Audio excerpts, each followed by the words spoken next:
والذین جاہدوا فینا لنہدینہم سبلنا۔ اللہم صل علی سیدنا محمد وعلی آل سیدنا محمد وبارک وسلم۔ اللہم صل علی سیدنا محمد وعلی آل سیدنا محمد وبارک وسلم۔ اللہم صل علی سیدنا محمد وعلی آل سیدنا محمد وبارک وسلم۔ عزیز محترم بزرگوں اور دوستوں، اس دنیا میں کوئی بھی شخص جو بھی کام کرتا ہے تو وہ اپنے مقصد کے تحت کرتا ہے۔ دنیا میں کوئی بھی انسان، کوئی بھی جانور یا کوئی بھی جاندار چیز ایسی نہیں ہے جو کسی کام کو بغیر کسی مقصد کے کر رہی ہے۔ ایک رکشہ والا ہے، وہ رکشہ چلا رہا ہے، دوڑ دھوپ کر رہا ہے، سواریوں کو ادھر سے ادھر لاتا ہے، لے جاتا ہے، ان کو ان کی منزل پر چھوڑ کر آتا ہے، تو اس کا بھی ایک مقصد ہوتا ہے۔ اس کا مقصد یہ ہوتا ہے کہ میں 24 گھنٹے محنت کروں گا، 12 گھنٹے دوں گا، اپنے 8 گھنٹے دوں گا، تو اس سے میں اپنے گھر والوں کا پیٹ پالوں گا، اپنی ضرورتیں پوری کروں گا، میری جو ضرورتیں ہیں ان کو پورا کروں گا۔ اسی طرح کالج کا اسٹوڈنٹ یا مدرسے کا طالب علم جب ایگزام آنے والے ہوتے ہیں محنت شروع کر دیتا ہے۔ بہت سارے ایسے ہوتے ہیں کہ جنہیں کھانے کی کوئی پرواہ نہیں ہوتی، پینے کی اور آرام کی کوئی پرواہ نہیں ہوتی، محنت میں لگے ہوئے ہیں، کتابیں یاد کر رہے ہیں، محلے امتحان کو دیکھ رہے ہیں کہ کہاں کہاں سے سوال آ سکتا ہے، کہاں کہاں سے ہم سے پوچھا جا سکتا ہے۔ اس بچے کا بھی ایک مقصد ہوتا ہے، اس کا مقصد یہ ہوتا ہے کہ اگر میں محنت کروں گا اور محنت کے ذریعے مجھے کامیابی مل جائے گی تو میں اپنے کالج میں، اپنے اسکول میں، اپنے مدرسے میں ٹاپ پاؤں گا، میں سب سے اوپر آنا چاہتا ہوں، میں چاہتا ہوں کہ مجھے اچھے سے اچھے نمبرات مل جائیں۔ اسی طرح کسی بھی آدمی کو لے لیجئے، حتیٰ کہ ہم کہتے ہیں کہ موبائل چلانے آج کل خصوصاً نوجوانوں میں یہ ماحول بن چکا ہے کہ ہر وقت موبائل چلاتے رہتے ہیں، تو ہم کہتے ہیں یہ بیکار میں موبائل میں لگے ہوئے ہیں، کوئی مقصد نہیں ہے، کچھ فائدہ نہیں ہے۔ حالانکہ ایسا نہیں ہے، بلکہ وہ موبائل میں لگا ہوا ہے تو آپ کے نزدیک اس کا کوئی مقصد نہ ہو یہ الگ بات ہے، لیکن وہ اپنی لذت کے لیے، اپنے سکون کے لیے، دل کو سکون اور اطمینان پہنچانے کے لیے موبائل میں لگا ہوا ہے۔ کسی کو گیم سے سکون مل رہا ہے تو وہ گیم کھیل رہا ہے، کسی کو ویڈیو دیکھنے میں سکون مل رہا ہے تو ویڈیو دیکھ رہا ہے، کسی کو گانا سننے میں سکون مل رہا ہے تو وہ گانا سن رہا ہے۔ تو کوئی بھی شخص دنیا میں، کوئی بھی جاندار چیز، کوئی بھی کام بغیر کسی مقصد کے نہیں کر رہی۔ اسی طرح اللہ تبارک و تعالی جو کہ احکم الحاکمین ہیں، رب العالمین ہیں، اس ساری کی ساری کائنات کے بنانے والے ہیں، وہ بھی کوئی کام بغیر کسی مقصد کے نہیں کریں گے۔ اللہ تعالیٰ نے ظاہر سی بات ہے اتنا بڑا آسمان بنا دیا اور پھر 7 آسمان بنائے، 7 زمینیں بنائیں، اتنے سارے لوگ پیدا کیے، ان میں وَجَعَلْنَاكُمْ شُعُوبًا وَقَبَائِلَ لِتَعَارَفُوا، ہم نے تمہیں قبیلوں میں، قوموں میں بانٹ دیا تاکہ تم آپس میں ایک دوسرے کو جان سکو، پہچان سکو۔ سب کے نام الگ ہیں، سب کے چہرے الگ ہیں، رنگ بدلے ہوئے ہیں۔ بہت کم ایسا ہوتا ہے شاذ و نادر کہ 2 لوگوں کے چہرے ایک ہیں، 2 بندوں کے چہرے ایک ہیں۔ سب کے الگ الگ چہرے بنائے، خاندان بنا دیے، سب کے الگ الگ رہنے کے گھر بنائے اور سب کو الگ الگ کھانا دیا، غذائیں دی۔ تو اللہ تبارک و تعالیٰ نے جب اتنا بڑا نظام بنایا ہے تو ظاہر سی بات ہے ہم جیسا چھوٹا سا انسان اور کوئی جانور بھی کوئی کام بغیر کسی مقصد کے نہیں کرتا، تو اللہ تبارک و تعالیٰ کا بھی یقیناً کوئی نہ کوئی مقصد ضرور ہوگا۔ اللہ تعالیٰ کا مقصد کیا ہے؟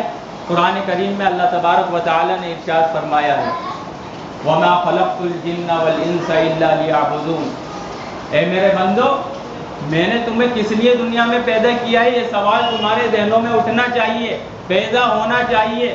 دنیا میں کس لیے آئے ہو؟ اللہ تعالیٰ ارشاد فرماتے ہیں کہ میں نے جناتوں کو اور انسانوں کو صرف اور صرف اپنی عبادت کے لیے پیدا کیا ہے۔ اب ہمارے ذہن میں ایک سوال پیدا ہوگا کہ اللہ نے ہمیں عبادت کے لیے پیدا کیا ہے، ظاہر سی بات ہے کہ آدمی 24 گھنٹے عبادت نہیں کر سکتا، ایسا ہو ہی نہیں سکتا کہ 24 گھنٹے کے لیے تسبیح لے کے مسجد کے کونے میں بیٹھ جائے یا قرآن پاک لے کے اس کی تلاوت کرتا رہے یا نفلوں کی نیت مان کے دن رات نفل پڑھتا رہے۔ تو عبادت کا مطلب کیا ہے؟ عبادت کہتے ہیں غلامی کو، عبادت کہتے ہیں اطاعت کو۔ عبادت کا مطلب یہ ہے کہ عبادت صرف روزے، نماز، زکوٰۃ، حج تک محدود نہیں ہے۔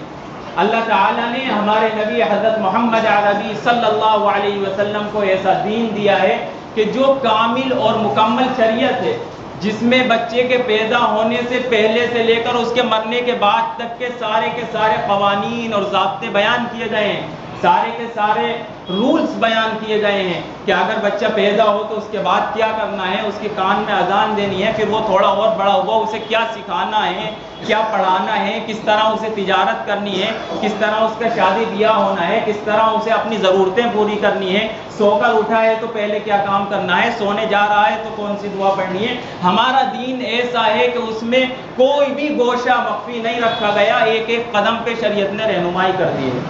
تو اللہ تعالیٰ نے جو دین ہمارے نبی حضرت محمد عربی صلی اللہ علیہ وسلم کو دیا ہے وہ ایسا دین ہے کہ اس میں ہر قدم پہ رہنمائی کی گئی ہے۔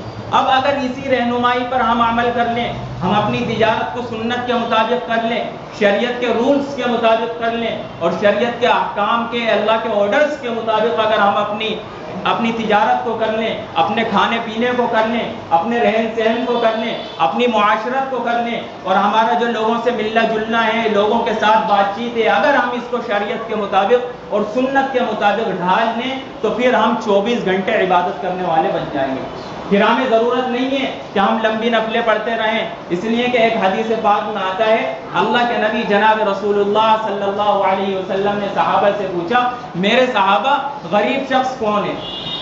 انہوں نے کہا، اے اللہ کے نبی، غریب شخص تو وہ ہے جس کے پاس مال نہ ہو، پیسہ نہ ہو، دولت نہ ہو، اسے ہم غریب سمجھتے ہیں۔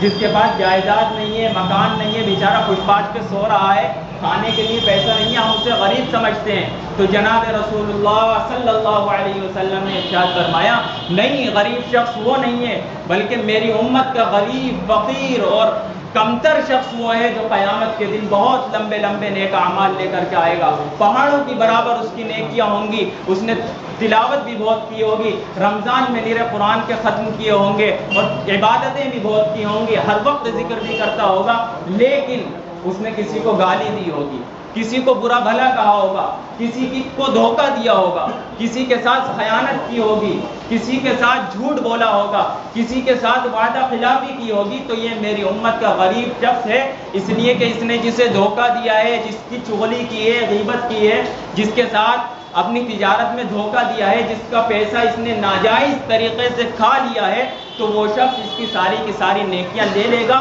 اور اپنے گناہ اس کے اوپر ڈال دے گا۔ تو اللہ کے نبی صلی اللہ علیہ وسلم نے عبادت کا مطلب ہمارے سامنے یہ بیان کیا ہے کہ آدمی فرض نماز پڑھے، سنتوں کی پابندی کرے، اور تھوڑے بہت نوافل جتنی اللہ نے استطاعت دی ہے، ہمت طاقت دی ہے، نوافل پڑھ لے، تسبیحات اور ذکر میں لگا رہے، اور اپنے کاروبار میں بھی خوب منہمک رہے، خوب اپنا کاروبار کرے اور اپنی تجارت کرے، لیکن اس چیز کا خیال رکھے کہ ہماری تجارت، ہمارا کاروبار سارا کا سارا شریعت کے اصول کے مطابق ہو، علماء سے اس کی رہنمائی لے، علماء سے مسائل معلوم کرے، پھر اس پر عمل کرے۔ اگر ہم اس طرح زندگی گزاریں گے تو ہماری ساری کی ساری زندگی یہ عبادت میں شمار ہوگی، اور ہمیں تجارت کرنے پہ، دکان پہ بیٹھنے پہ ثواب ملے گا، نہ کہ عذاب۔ اور پھر ایک بات یہ ہے کہ سب سے اہم فریضے اسلام کے بنیادی ارکان 5 بتائے گا، جس میں ایمان کے بعد نماز کا تذکرہ کیا گیا، لیکن نماز سے سب سے زیادہ غفلت برتی جا رہی ہے۔ بہت سارے لوگ ہیں کہ جو نمازوں کو آتے ہی نہیں ہیں، لیکن جو نماز کے لیے آتے ہیں ان کی بھی حالت یہ ہے کہ نمازیں یاد نہیں ہے، کسی کی آدھی یاد ہے، کسی کی پوری یاد ہے۔ تو ہمیں اس بات کی کوشش کرنی ہے کہ کم از کم ہم اپنے 24 گھنٹے میں آدھا گھنٹہ، پون گھنٹہ، 15 منٹ ایسا نکالیں جس میں ہم اپنی نمازیں درست کریں۔ ہمارے جو ضروری مسائل ہیں وہ ضروری مسائل سمجھیں، جانیں، اپنی نمازوں کو درست کریں۔ ایسا نہ ہو کہ ہم نمازیں بھی پڑھ رہے ہوں اور وہ نمازیں ہماری اللہ کے یہاں قابل قبول نہ ہوں، اللہ کے یہاں مقبول نہ ہوں۔ تو اس لیے اللہ نے ہمیں پیدا کیا ہے عبادت کے لیے کہ 24 گھنٹے میری ماننی ہے، 24 گھنٹے میری غلامی کرنی ہے۔ تو ہمارا کم سے کم اتنا تو فرض بنتا ہے کہ ہم اس گئے گزرے دور میں ہیں، تو اتنا تو فرض بنتا ہے کہ 2 گھنٹے، آدھا گھنٹہ، پون گھنٹہ، جس کے بعد جتنا ہے دین سیکھنے کے لیے نکالیں۔ دین کو سمجھیں. اس لیے کہ اللہ تعالیٰ نے کلام پاک میں ارشاد فرمایا ہے وَالَّذِينَ جَاهَدُوا فِينَا لَنَهْدِيَنَّهُمْ سُبُلَنَا. جو لوگ میرے راستے میں مجاہدہ کرتے ہیں، میری دین کی محنت کرتے ہیں اور دین کے لیے جد و جہد اور کوشش کرتے ہیں، لَنَهْدِيَنَّهُمْ سُبُلَنَا، ہم ان کے لیے راستے کھول دیتے ہیں. صحابہ کرام نے اللہ کے دین کے لیے مجاہدہ کیا، بہت محنتیں کی، مشقتیں برداشت کی، مصائب برداشت کیے، ان کے اوپر طرح طرح کے حالات آئے. اور آج کا مسلمان کہتا ہے کہ صاحب اگر میں اپنی دکان چھوڑ کے 5 وقت کی نماز کے لیے آ رہا ہوں تو یہ بھی بہت بڑا کام ہے. اگر میں زکوٰۃ دے رہا ہوں چاہے پوری نہ دوں تو یہ بھی ہم نے دین کا بہت بڑا کام کر دیا. ایسا نہیں ہے. ہم صحابہ کی قربانی کو دیکھیں. صحابہ نے جب اللہ کے دین کی نصرت کی اور اللہ کے دین کے لیے انہوں نے اپنے آپ کو کھپایا، دین کو سیکھا، اپنی بیویوں کو دین پہ لگا دیا، اپنے بچوں کو دین پہ لگا دیا، سارا اپنا جان و مال دین پہ لگایا، تو اللہ تبارک و تعالی نے ان کی مدد کی، ان کی نصرت کی. اسی طرح ہمیں بھی یہ کوشش کرنی ہے کہ اگر ہم صحابہ والی محنت نہیں کر سکتے، صحابہ نے جس طرح دین کو پھیلایا ہے، صحابہ نے جس طرح دین کو لوگوں میں رکھا ہے اور جس طرح صحابہ نے دین سیکھا ہے کہ وہ ہر تقاضے پہ چل کھڑے ہوتے تھے، اگر ہم ایسا نہیں کر سکتے تو کم سے کم ہمارا اتنا فرض بنتا ہے کہ 1 گھنٹہ 1.5 گھنٹہ دین کے لیے نکالیں اور اپنے بچوں کو کے لیے مکاتب کا انتظام کریں، ان کو مکتب میں بھیجیں اور پابندی سے بھیجیں. ایسا تو نہیں ہے کہ بچہ اسکول میں جا رہا ہے، جتنے ذہین بچے ہیں دیکھا بھائی یہ بہت تیز چل رہا ہے، یہ بہت اچھا ہے، اس کا ذہن اور مائنڈ بہت اچھا ہے، اسے اسکول میں ڈال دو. اور جو بالکل کند ذہن ہے، جس سے کچھ ہوتا ہی نہیں ہے، اسے مولانا کے پاس بھیج دو. تو ایسا نہیں ہونا چاہیے، بلکہ ہمیں اپنے چاہے کند ذہن بچہ ہو یا ذہین بچہ ہو، ہمیں انہیں دین بھی سکھانا ہے اور دنیا بھی سکھانی ہے. اگر آپ پورا عالم نہیں بناتے، پورا عالم دین نہیں بنا سکتے، اگر کسی کو یہ چیز پسند نہیں ہے تو کم سے کم اتنا تو سکھائے کہ وہ دین کے بنیادی مسائل جان سکے. جن لوگوں نے اللہ کے دین کے لیے محنت کی اور اللہ کے دین کے لیے وقت نکالا ہے تو اللہ تبارک و تعالی نے انہیں کامیابی عطا کی ہے. اللہ کا وعدہ ہے کہ جو میری مدد کرے گا، میرے دین پر چلے گا تو میں اس کی مدد کروں گا. اس لیے ہمیں دین کی مدد سے پیچھے نہیں ہٹنا. اور دین کی مدد سب سے پہلی یہ ہے کہ ہم اپنے گھر سے دین شروع کریں، اپنی ذات سے دین شروع کریں کہ میں کتنی نمازیں پڑھتا ہوں، میری نمازیں کتنی صحیح ہیں، میں کتنے روزے رکھتا ہوں، میں روزوں کے کتنے مسائل جانتا ہوں، میں صاحب نصاب ہوں، میرے اوپر زکوٰۃ واجب ہے تو میں زکوٰۃ کتنی ادا کر رہا ہوں، اللہ نے مجھے اتنا مال دیا ہے تو میں حج کتنا کرتا ہوں. میں نے 1 مرتبہ حج کیا، سال ہو گئے مجھے مالدار ہوئے، اللہ نے اتنی دولت دے دی لیکن ابھی تک میں حج کو گیا ہی نہیں.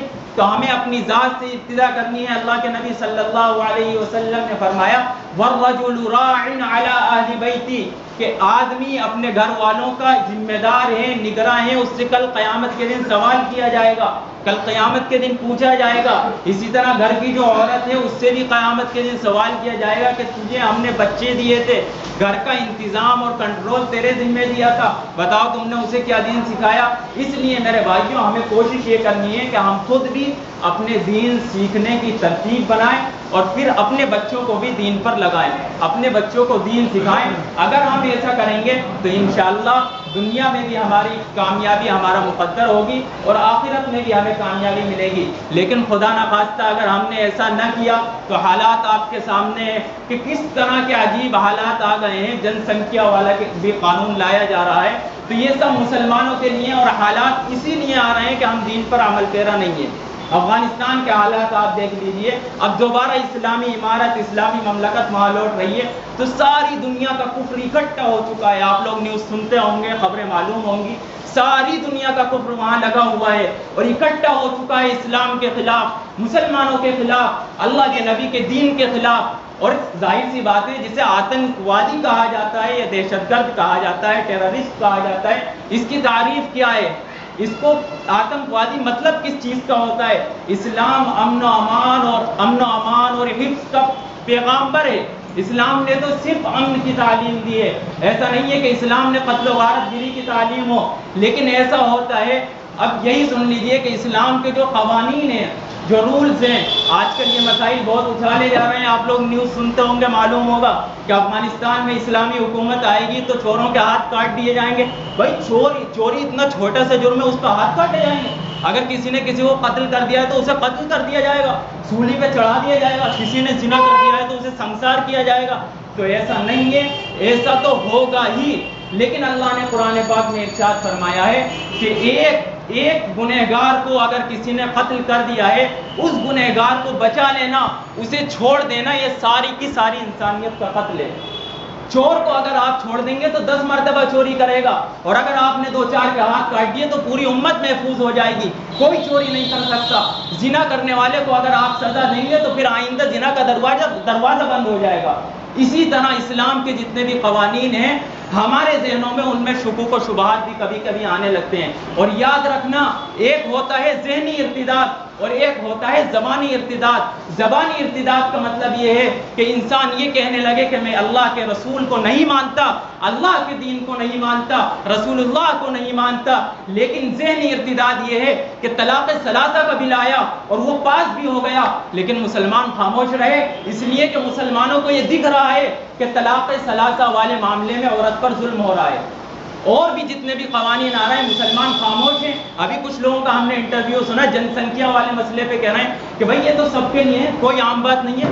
تو آپ قرآن کے خلاف ہیں. قرآن کے اگر اصول اور رولز، شریعت کے اگر آرڈرز آپ کے سمجھ میں نہیں آ رہے ہیں، خدا کی قسم علماء سے رابطہ کیجئے، علماء سے معلوم کیجئے کہ ہمارے یہ مسئلہ سمجھ میں نہیں آ رہا. طلاق ثلاثہ میں کیا عورت پر ظلم ہوتا ہے؟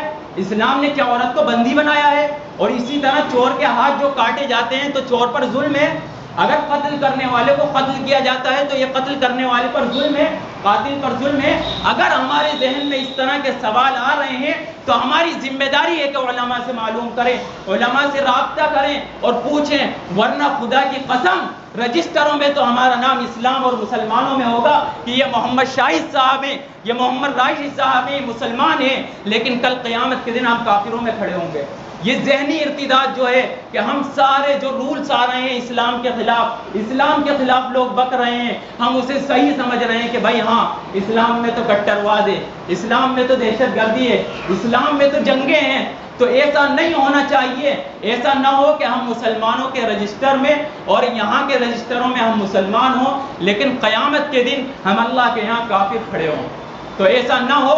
اس لیے جو بھی اس طرح کے مسائل آ رہے ہیں، کبھی بھی حکومت مسئلے لے آتی ہے یا عالمی مسائل جو چل رہے ہیں بین الاقوامی ہوتے ہیں، تو ہماری ذمہ داری ہے علماء سے رابطہ کریں. بھائی یہ مسئلہ میرے سمجھ میں نہیں آ رہا، آپ بتا دیجیے اس میں کیا حکمتیں ہیں. دعا ہے کہ اللہ تبارک و تعالی ہم سب کو عمل کرنے کی توفیق عطا فرمائے اور ہمارے اندر دینی بیداری عطا فرمائے.